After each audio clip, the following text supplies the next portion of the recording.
നോക്കൂ, 2024 കോൺഗ്രസിനുണ്ടായ വിജയം കൂടുതൽ ആധികാരികമായ വിജയമാണ് എന്ന് വിചാരിക്കുന്ന ഒരാളാണ് ഞാൻ 2019 കമ്പയർ ചെയ്യുമ്പോൾ. കാരണം 2019 കോൺഗ്രസിൻ്റെ വിജയത്തെ തീരുമാനിച്ച യഥാർത്ഥത്തിൽ രണ്ട് ഇമോഷണൽ ഫാക്ടേഴ്സ് ആയിരുന്നു, വൈകാരിക ഘടകങ്ങളായിരുന്നു.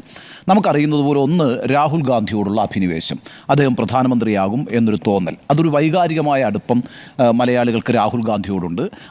അത് ഒരു പ്രധാനപ്പെട്ട ഘടകമായി ആ തെരഞ്ഞെടുപ്പിൽ സ്വാധീനിച്ചിട്ടുണ്ട്. രണ്ടാമത്തത് നമുക്കറിയുന്ന പോലെ ശബരിമല, അതൊരു വൈകാരിക വിഷയമായിരുന്നു.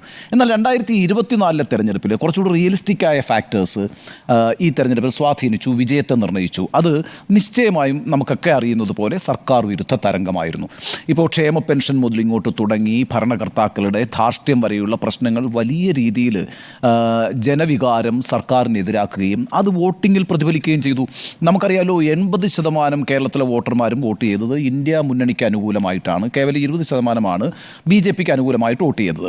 ഈ ഇന്ത്യ മുന്നണിയുടെ ഭാഗമാണല്ലോ CPM, ഈ ഇന്ത്യ മുന്നണിയുടെ നേതൃത്വത്തിലുള്ള പാർട്ടിയാണല്ലോ കോൺഗ്രസ്. അപ്പം UDFും LDFും മുഖാമുഖം മത്സരിച്ചപ്പോൾ എന്തുകൊണ്ടാണ് UDF കേരളത്തിലെ ഈ വോട്ടർമാരുടെ ഫസ്റ്റ് ചോയ്സായി മാറിയത്? സ്വാഭാവികമായും നമുക്കറിയുന്നത് പോലെ CPM ആണ് ഫാസിസത്തെ എതിർക്കാൻ ഏറ്റവും ശക്തമായ നിലപാടുകൾ എടുക്കുക എന്നൊരു നിലപാട് ന്യൂനപക്ഷങ്ങൾക്ക് പോലും ഉണ്ടല്ലോ. ഇപ്പോൾ സമസ്തയിലെ പല നേതാക്കളും പറഞ്ഞിട്ടുള്ളൊരു കാര്യം, നമ്മളൊക്കെ വിചാരിച്ചത് ഈ തെരഞ്ഞെടുപ്പിൽ വലിയ രീതിയിൽ ന്യൂനപക്ഷ വോട്ട് CPMലേക്ക് പോകുമെന്ന് CPM പോലും പ്രതീക്ഷിക്കാൻ കാരണം സമസ്തയിലെ ചില നേതാക്കൾ പരസ്യമായി പറഞ്ഞത് ഫാസിസ്റ്റ് മതാന്ധതയെ എതിർക്കാൻ കഴിയുന്ന ശക്തമായ നിലപാട് എക്കാലത്തും സ്വീകരിച്ചിട്ടുള്ള പാർട്ടിയാണ് CPM എന്നാണ്. അത്തരം പരസ്യ പ്രതികരണങ്ങൾ പോലും ഉണ്ടായി. എന്നിട്ട് കൂടിയും ന്യൂനപക്ഷങ്ങൾ ഒറ്റക്കെട്ടായി കോൺഗ്രസിന് അനുകൂലമായി വോട്ട് ചെയ്തു എന്നുള്ളത് കൊണ്ടാണല്ലോ ഈ 18 സീറ്റിൻ്റെ വിജയം എന്ന് പറയുന്നത്. അപ്പോൾ ആ രീതിയിൽ എന്തുകൊണ്ടാണ് കോൺഗ്രസും UDFും ജനങ്ങളുടെ ചോയ്സായി മാറിയത് എന്ന് ചോദിച്ചാൽ അതിനൊറ്റ ഉത്തരവേ ഉള്ളൂ, അത് സർക്കാർ വിരുദ്ധ തരംഗമാണ്. തീർത്തും സംസ്ഥാനത്തെ ഒരു പ്രാദേശിക വിഷയത്തിന്മേൽ തന്നെയാണ് വോട്ടിംഗ് നടന്നിരിക്കുന്നത്. ഇന്ത്യ മുന്നണിക്ക് വേണ്ടിയാണ് വോട്ട് ചെയ്തതെങ്കിൽ കൂടിയും അത് കോൺഗ്രസിന് അനുകൂലമായി UDFിന് അനുകൂലമായ വോട്ടായി മാറിയത് സർക്കാരിൻ്റെ ജനപ്രിയമല്ലാത്ത പരിപാടികളുമായി ബന്ധപ്പെട്ട് തന്നെയാണ്. അപ്പോൾ ഇനിയിപ്പോൾ നമ്മൾ നോക്കുന്നത് ഇനി ഇത് എങ്ങനെയാണ് മുന്നോട്ട് എന്നുള്ളതാണ്.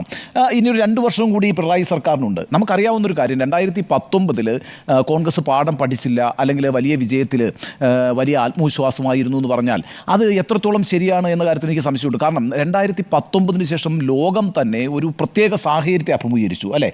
ഏറ്റവും വലിയൊരു പാൻഡമിക് ഉണ്ടാകുന്നു, കോവിഡ് പോലെ നമുക്ക് ഇതുവരെ പരിചയമില്ലാത്തൊരു സാഹചര്യം രൂപപ്പെടുന്നു. ആ സാഹചര്യത്തിൽ സർക്കാർ ജനങ്ങളോട് കരുതലോടെ പെരുമാറുകയും അങ്ങനെ സർക്കാരിൽ ജനങ്ങൾക്ക് വലിയ വിശ്വാസം ഉണ്ടാവുകയും സർക്കാർ ജനപ്രിയമാവുകയും മുഖ്യമന്ത്രി പിണറായി വിജയനിൽ ഒരു സേവിയറിനെ ആളുകൾ കാണുകയും അല്ലെങ്കിൽ ഒരു രക്ഷകനായി കാണുകയും ഒക്കെ ചെയ്തൊരു സാഹചര്യമുണ്ട്.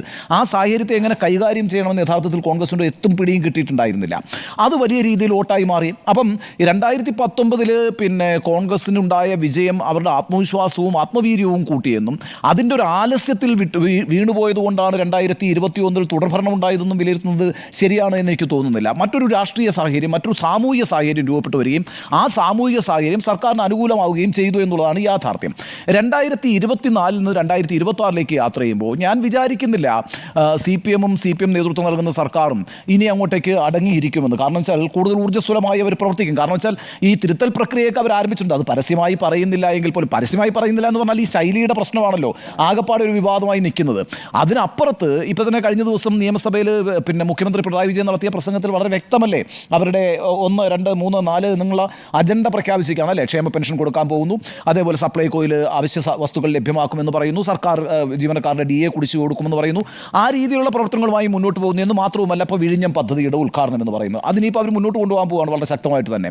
ഈ രീതിയിൽ വികസന പ്രവർത്തനങ്ങൾ ഇപ്പം 2 വർഷത്തെ തെരഞ്ഞെടുപ്പ്, 2 വർഷം കൂടി ഉണ്ട് ഇനി തെരഞ്ഞെടുപ്പിന്. ആ തെരഞ്ഞെടുപ്പിലേക്ക് പോകുമ്പോൾ നമ്മൾ ഒരു കാര്യം മനസ്സിലാക്കേണ്ടത്, ദേശീയപാത വികസനം ഏറെക്കുറെ പൂർണ്ണമാകും ആ സമയത്ത്. അപ്പോൾ മലയാളി കാസർഗോഡ് നിന്ന് കണ്ണൂരേക്ക് എന്ന് പറഞ്ഞാൽ ഒരു 3 മണിക്കൂർ കൊണ്ട് 4 മണിക്കൂർ കൊണ്ട് യാത്ര ചെയ്യുന്നൊരു സാഹചര്യം രൂപപ്പെടും.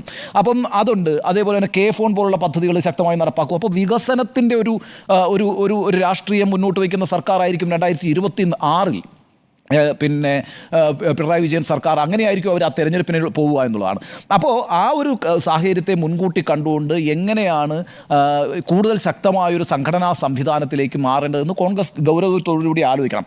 ഞാൻ എപ്പോഴും പറയുന്നൊരു കാര്യമുണ്ട്, കോൺഗ്രസ് അതിൻ്റെ സംഘടനാ ശേഷി കൊണ്ടോ അതിനൊരു കേഡർ സ്വഭാവം ഇല്ലല്ലോ, ആ പാർട്ടിക്ക് ഒരു കേഡർ സ്വഭാവം ഇല്ല.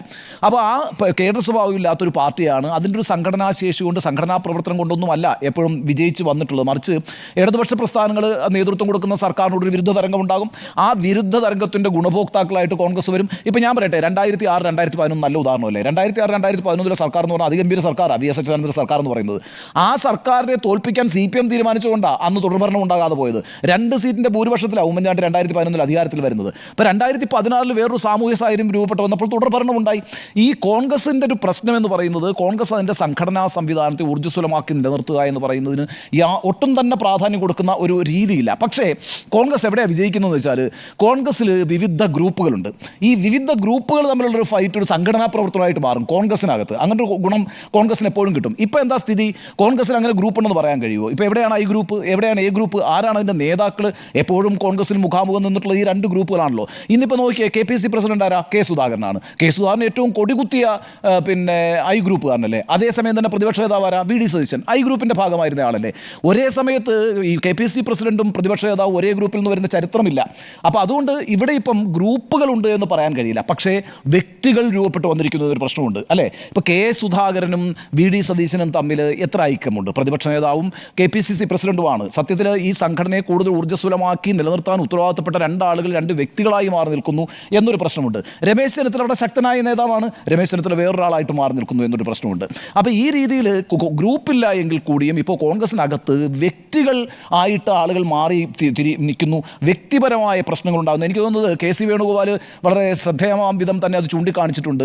വ്യക്തിപരമായ പ്രശ്നങ്ങളാണ് ഇപ്പോൾ കോൺഗ്രസിലുള്ളത് എന്നും അതാണ് അടിയന്തരമായി പരിഹരിക്കേണ്ടതെന്നും KC വേണുഗോപാൽ അദ്ദേഹത്തിൻ്റെ ഉദ്ഘാടന പ്രസംഗത്തിൽ ചൂണ്ടിക്കാണിച്ചു എന്നാണ് ഞാൻ മനസ്സിലാക്കുന്നത്. ഏതായാലും ആ പ്രശ്നങ്ങൾ പരിഹരിക്കാൻ കോൺഗ്രസിന് കഴിയണം. പക്ഷേ ഇവിടെ ഏറ്റവും പ്രധാനമായി എനിക്കൊരു കാര്യം പറയാനുണ്ട്.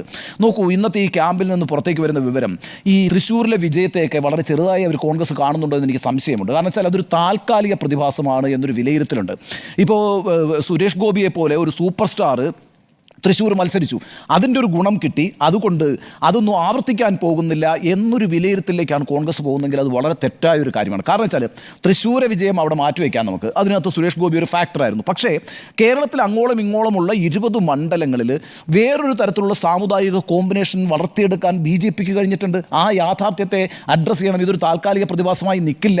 ഞാൻ പറയുന്നത് ഇപ്പം തൃശ്ശൂരിലെ 7 നിയമസഭാ മണ്ഡലങ്ങളിലും 1ാം സ്ഥാനത്തെത്തിയത് BJP ആണ് ഈ ലോക്സഭാ തെരഞ്ഞെടുപ്പിൽ, സംശയമില്ല.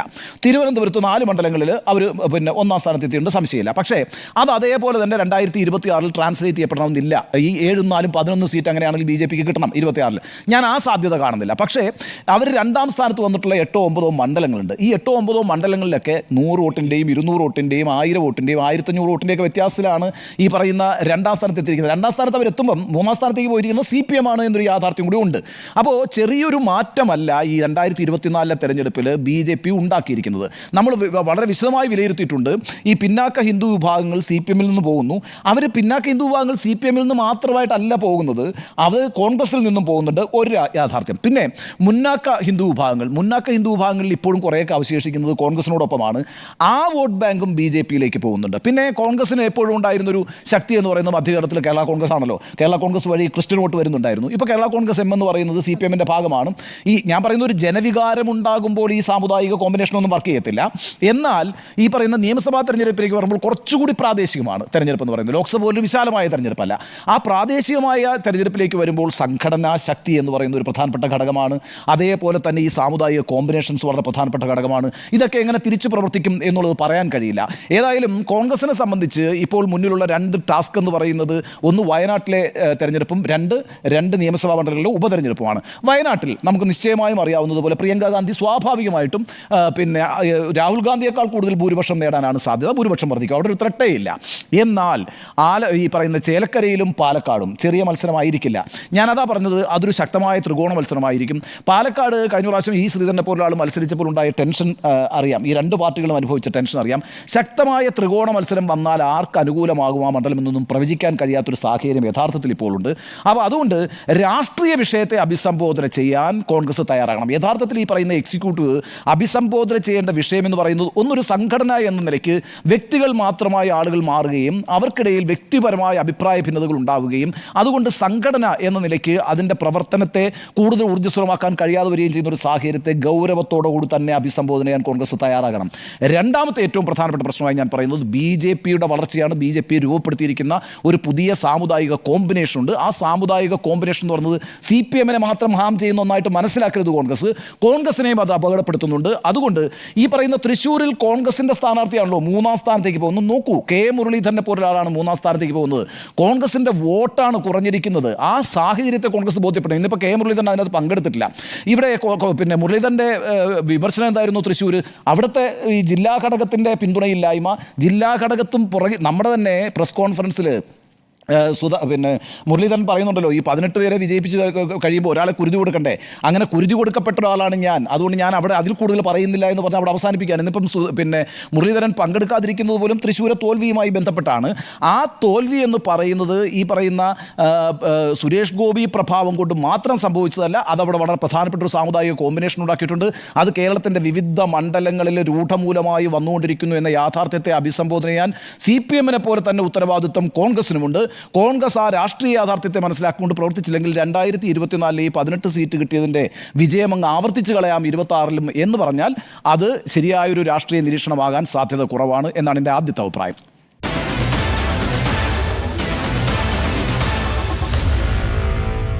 Meet the editors.